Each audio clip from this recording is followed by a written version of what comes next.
The Life and Sad Ending of James Daly. James Furman Daly was born October 23, 1918, in Wisconsin Rapids in Wood County, in central Wisconsin, to Dorothy Ethelbert Mullen, who later worked for the Central Intelligence Agency, and Percifer Charles Daly, a fuel merchant. During the 1930s, Daly studied drama and acted in shows before he worked for the armed services and served with the United States Navy as World War II ended. Daly was a music major at the University of Wisconsin, a drama major at the Iowa State University, and attended Carroll College before receiving a degree from Cornell College in Mount Vernon, Iowa. Cornell College later presented him with an honorary Doctor of Fine Arts degree. Daly's acting career got off to a good start once he arrived in New York in 1946, landing a part as an understudy to Gary Merrill in the long-running hit play Born Yesterday on Broadway. By the time he appeared in his third play, Men and Supermen, in 1949, he was billed third in the cast and won a Daniel Bloom Award for his performance. Subsequently, Daly had a busy time on stage, both on and off Broadway. He co-starred 3 times with the legendary Helen Hayes, most famously in The Glass Menagerie in 1950.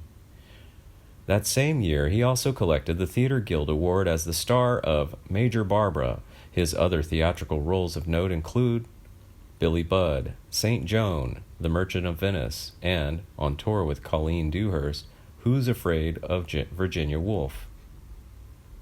A hard-working actor and intent on diversifying into different media, Daly clearly understood the potential of live television drama. He made his small-screen debut in the late 1940s and soon starred in early Playhouse productions.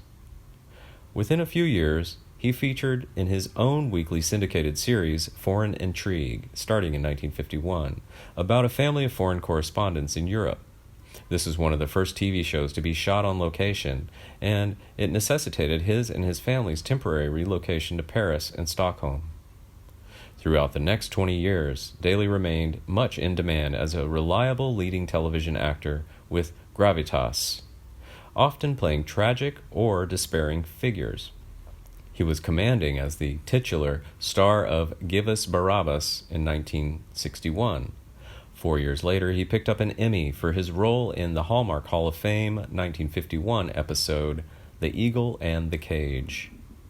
Another memorably poignant portrayal was in Min Ao An's 1959 episode, A Stop at Willoughby, with Daly as a salesperson driven to the brink of a nervous breakdown, desperately escaping his world to a fantasy town in his own mind, where life is perpetually simple and peaceful. He was also David Vincent's ill-fated business partner and friend in the pilot episode Beachhead, one of the first victims of The Invaders, 1967.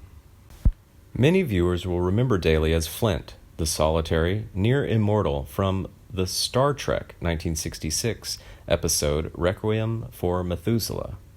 There were countless other guest-starring roles and even a few choice movie parts, such as Planet of the Apes, 1968. Daly was best known for his role as Paul Lochner in the hospital drama series Medical Center, starting in 1969, as the resident elder statesman to young surgeon Chad Everett, American medical drama series that aired on CBS from 1969 to 1976, with 170 episodes. His final acting role before his death on July 3, 1978, was as RSM Boyce in Roots, The Next Generations, 1979, which was the first broadcast more than 7 months after he died.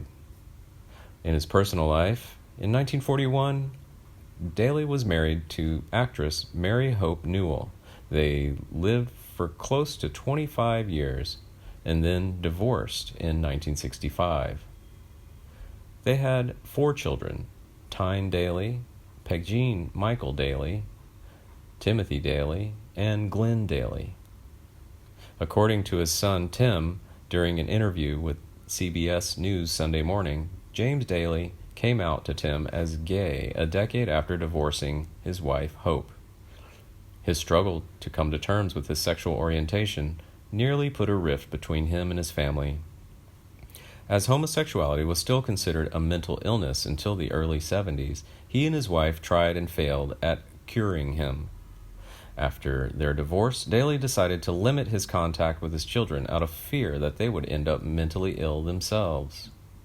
Sadly, Daly died on July 3, 1978, of heart failure in Nyack, New York, 2 years after the medical center ended, and while he was preparing to star in the play Equus in Tarrytown, New York. He was 59 years old. His ashes were sprinkled into the Atlantic Ocean.